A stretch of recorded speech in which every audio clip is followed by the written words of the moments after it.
Hey guys, so today we're going to go over our second lesson, which is all about nerve impulses. So yesterday we learned about the neuron. We talked briefly about the fact that impulses can travel down an axon by jumping from node of Ranvier to node of Ranvier. But today we're going to look in depth at how that impulse is formed and really what it means for an impulse to be generated across a neuron. Okay, so today we're going to be looking at the nerve impulse. We're going to describe what it is, how it's transmitted down an axon.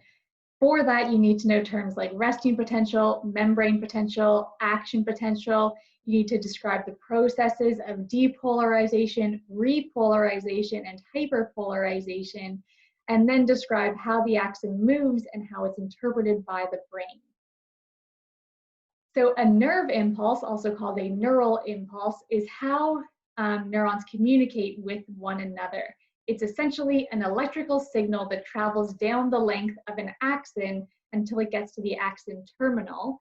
Once it gets to the axon terminal, a synapse occurs, which we'll talk about in the next lesson, and then the next neuron transmits its own impulse down its axon. Neurons create a voltage difference between the inside and the outside of the cell membrane along the axon. This is called the neural polarization. So by a voltage difference, essentially what we mean is that one side of the cell membrane is positive, the other is negative. That difference in charge, or the voltage difference, is what is used to generate the nerve impulse. So membrane potential is just the electrical gradient or the difference in charge across the cell membrane. So anions, which are negative ions, build up inside the cell. Cations, which are positive ions, build up in the extracellular fluid outside of the cell. And the difference in charge between the negative ions on the inside and the positive ions on the outside is the membrane potential. The resting potential is just what is that charge difference when no impulse is being transmitted, when the nerve is just at rest. And for a nerve cell, that's usually 70 millivolts. So this is kind of what we're talking about here. This is our neuron. If we zoom in on the axon here, the inside of the axon is negative, the outside of the axon is positive, and the difference at rest between the inside and the outside is negative 70. So there's negative 70 on the inside compared to like neutral on the outside. Neural polarization refers to the creation of that electrical gradient across the cell membrane. So neural polarization is just how do we get to that resting potential of negative 70 millivolts. And there's three different ways this happens. One is by trapping negatively charged ions like chlorine ions inside the cell, and they're not able to diffuse out through the membrane. There's also special membrane proteins that use ATP energy to pump ions across the membrane. The most important of these is the sodium-potassium pump, which pumps out 2 potassium ions for every pumps out 3 sodium ions for every 2 potassium ions that come in. So because you have 3 positive charge going out for every 2 positive charge coming in, that means every time this pump runs, you have a net gain of 1 positive charge outside the cell, which causes positive charge to build up outside of the cell. And then you also have special transport proteins that are ion-specific channels. These ion channels can open or close to allow ions to diffuse through them. In a resting neuron, there's going to be a lot of open potassium channels that allow the potassium that was pumped into the cell to diffuse back out. The sodium is not going to have as many channels open in a resting neuron, so that positive sodium cannot diffuse into the cell. So that also helps with the buildup of positive charge outside the cell. So this is kind of what we're talking about here. So we have inside the cell these negative ions like chlorine ions, which are trapped in here.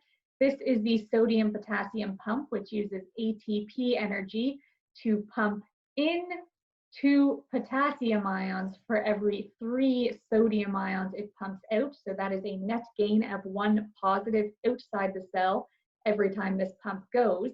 And then the potassium wants to diffuse back out because you're going to have a buildup of potassium inside the cell, so it wants to diffuse back out. And those ungated ion channels are going to allow the potassium to diffuse back out.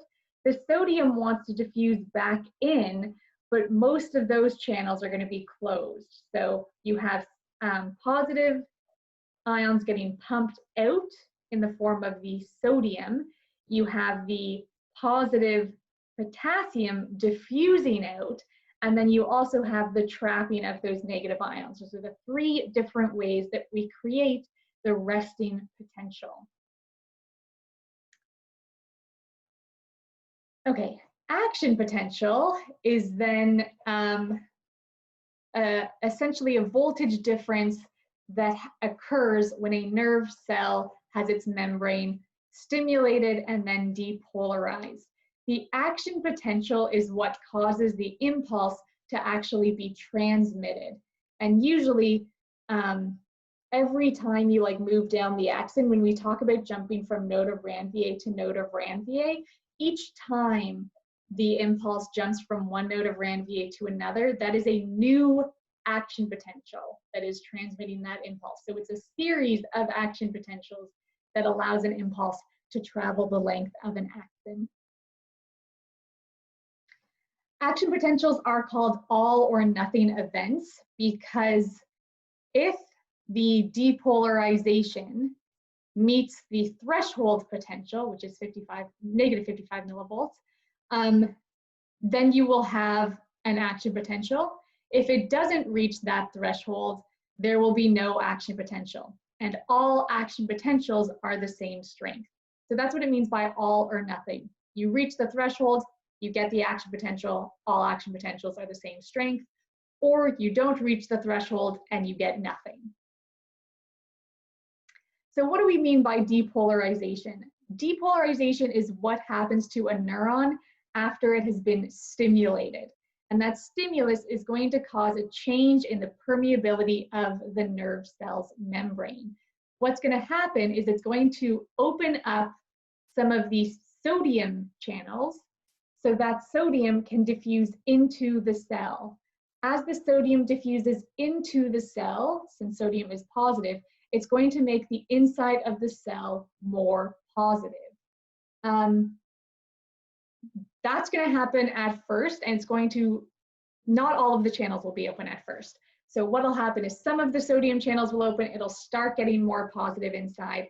If it gets from the negative 70 of resting potential to the negative 55 of the threshold potential, once we hit that threshold, all of the sodium channels open and sodium just rushes in and it gets super positive inside the neuron's membrane. That is what then creates the action potential. So depolarization is the inside of the axon getting more positive, and when it is fully depolarized, when all of the sodium has rushed in, then you get the action potential that will then jump to the next node of Ranvier. So this is kind of what we're talking about here. So on the y-axis, we have our membrane potential, and then time is on our x-axis. So in the kind of violet section here, this is when the membrane is just at resting potential. So we have the sodium potassium pump running, we have some of that potassium diffusing back out, not a lot of sodium diffusing back in. And then right where it goes from that kind of violet color to red, that's where the stimulus would be. And so when that stimulus occurs, that is when you have some of these sodium channels open and the sodium comes into the cell.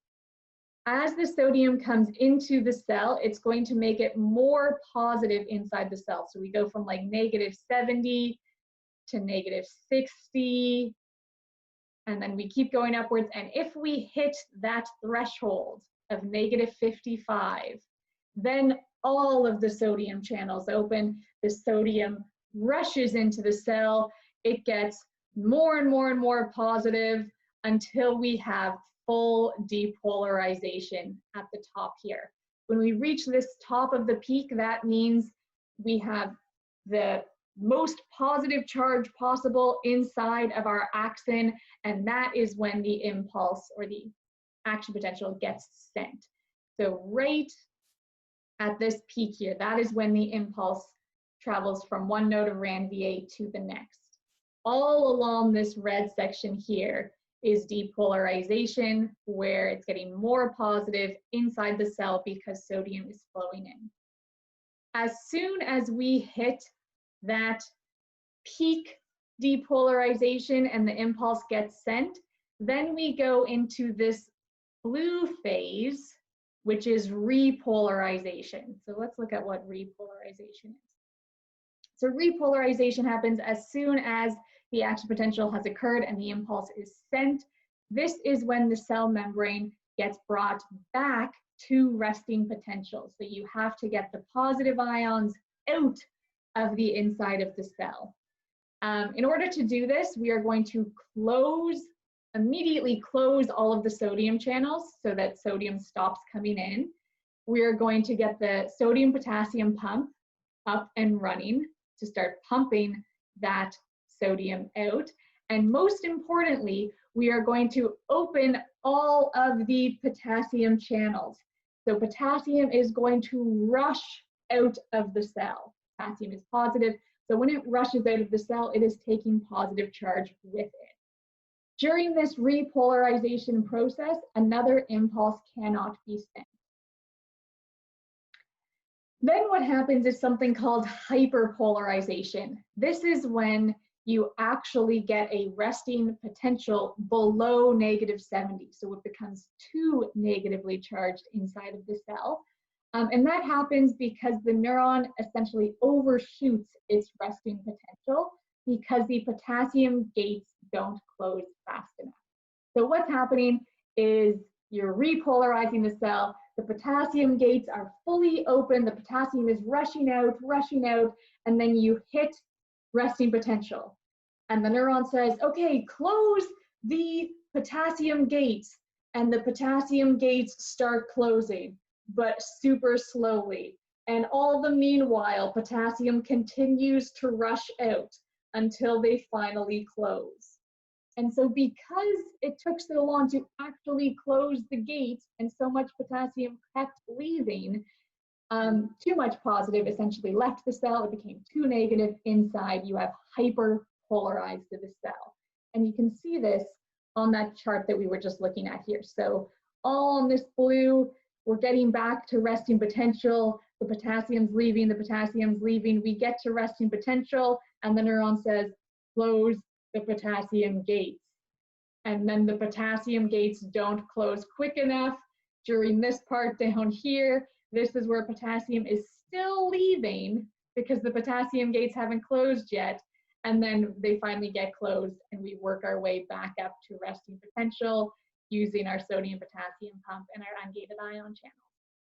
So that little dip of yellow beneath our resting potential, that's the hyperpolarization. And then we just get back up to our resting potential again.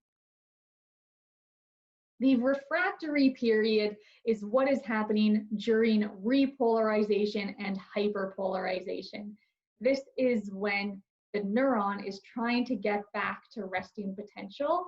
And during this time, the neuron is not able to send another impulse. It essentially has to wait, regardless of how much it's stimulated, it has to wait until it gets back to resting potential before it can send another impulse. So this is just another diagram kind of describing that process. So if we look down here, this would be at the resting state where we've got potassium on the inside, sodium on the outside. They would be going through like a sodium potassium pump or something like that. And then we have our stimulus, which would be right between the red and the light blue on this diagram. That would be our stimulus. And when that stimulus happens, some of the sodium channels will open. So some sodium will start coming in. You'll notice that not all of the channels are open. This channel's not. So some sodium starts coming in. And then if you have enough sodium come in to reach the threshold potential, then you will get our full depolarization stage, which is in the dark blue here. This is when now all of the sodium channels are open. Sodium is rushing in, becoming more and more positive on the inside until we hit kind of peak depolarization. The action potential happens, the impulse gets sent. As soon as that impulse gets sent, the sodium channels close and the potassium channels open. Now we're repolarizing, getting back to our resting potential. So we're repolarizing, we get back to our resting potential, and they say, close the sodium channels. But the sodium channels don't, or sorry, close the potassium channels. But the potassium channels don't close quick enough. Extra potassium escapes. That's what's happening during our hyperpolarization, which they're calling the undershoot here. But then we finally get those potassium channels closed and we can get back to our resting state. For an impulse to move down the axon, the action potential must travel down the cell membrane. Action potentials in one part of the membrane will depolarize the next region. So essentially the very first part of the axon, it gets depolarized because of some sort of stimulus to the dendrites. So like these are the dendrites. Let's say these are the dendrites, my fingers. This is the soma, this is the start of the axon. So the dendrites pick up on some sort of stimulus that is going to depolarize the start of the axon. And then the action potential at that part of the axon is going to be the stimulus for the next part of the axon. So it's going to stimulate the next part of the axon to depolarize and send its own action potential, which then stimulates the next part of the axon. If the axon is unmyelinated, so there's no myelin sheath, then the action potential or the impulse just goes to the adjacent part of the membrane and it goes really slowly down the axon.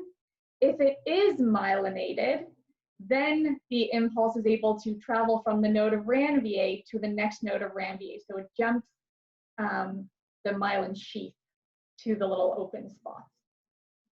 The refractory period is actually really important because it makes sure that the impulse only goes in one direction and that it doesn't move backwards. So this kind of demonstrates this. So this would be the first part of our axon here. So the very first action potential is going to happen. That is going to stimulate the adjacent part of the membrane. So the blue is where the action potential is happening. Green is where the refractory period is, and red is in resting. So when this second section of our axon has its action potential, that is going to stimulate the side right next to it. So it's going to cause this red part to have its action potential. But it's not able to stimulate the other side of itself. So this blue is not able to stimulate the green section because the green section is in a refractory period. If that green section was back at resting, this action potential would stimulate both sides and your action potential would travel in two directions, which we don't want.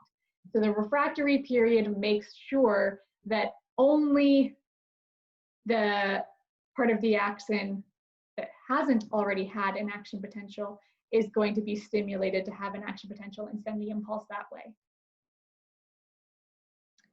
So yeah, like I said, when axons are myelinated, nerve impulses travel jumping from one node of Ranvier to the next. That is called saltatory conduction. It just means that the impulse can travel faster because it is not depolarizing every single part of the axon, only the unmyelinated parts. Okay, So you might be wondering, if all action potentials are the same strength, how do we tell the strength of a stimulus? So what I mean by that is, how can I tell the difference between a light tap on my hand and a smack on my hand if all action potentials are the same strength? And all action potentials are the same strength, as we said, because of that all or nothing response. And the reason we can determine the strength of a stimulus is because with a stronger stimulus, you have more impulses sent. Each impulse is still the same strength, but there will be more of them with a stronger stimulus. And that's because in order for a stimulus to generate an action potential or generate an impulse, there's kind of a certain level that the stimulus has to reach. And so some neurons don't take much. So again, these are my dendrites. These are the parts of my neuron that are picking up the stimulus. And some neurons with the slightest stimulus will be like, okay, send an action potential, here we go. And other ones will be like, that doesn't seem like it's worth my time. It needs a stronger stimulus in order to send its action potential. And so if you have a very light stimulus, then only some of your neurons decide to send that action potential. If you have a really strong stimulus, then the ones that are really sensitive will send an action potential, and the ones that need a stronger stimulus will also send an action potential. And so stronger stimuli have more neurons firing an action potential. And so we can interpret that as a stronger stimulus. So again, the action potentials or the impulses are all the same strength, but we get more of them because more neurons are stimulated with a stronger stimulus. Summation is the term that we use to describe this process. So essentially, your brain can add all of the different impulses from different neurons together to determine how strong a stimulus is. So summation, you might know, like sum is adding. So summation is just adding together all of the different action potentials. That's what this figure down here is representing. So in this case, you have, say, let's pretend this purple blob. This purple blob is your hand. This glass rod is 40 degrees Celsius. That heat level is enough to stimulate one of the 3 neurons in this region of your hand. So that neuron sends off an action potential. If I up the glass rod to 50 degrees Celsius, that temperature is now enough to stimulate 2 of the neurons in your hand. They both send an impulse. Your brain adds those 2 impulses together to get that it's a stronger stimulus than the 40 degrees glass rod. Okay, so that's how summation works. Okay, that is it for this lesson. I would highly recommend that you look over this diagram and this diagram a lot. You do need to memorize these different parts of this graph. You will see diagrams of this graph on tests or quizzes and stuff like that. And of course, you need to know what is happening at each of those parts of the graph. Okay, do let me know if you have any questions. This is probably the most difficult part of this chapter.